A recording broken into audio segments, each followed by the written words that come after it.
Alright, then after the final chorus, it goes into what I'm calling the ending of the song. And it plays a short instrumental, and then Cody Carnes sings one more bridge. So let's play through that, and then we'll break it down.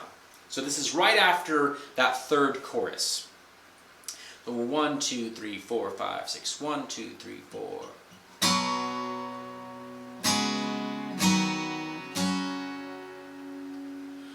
Oh, we sing hallelujah. Christ is our Redeemer. Shout hallelujah. Jesus holds our future.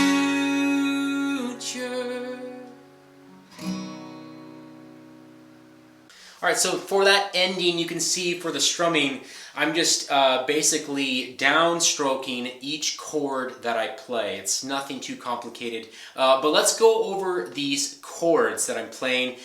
For the bridge, it's a little different than what we played for the earlier bridges. So let's start with this little instrumental.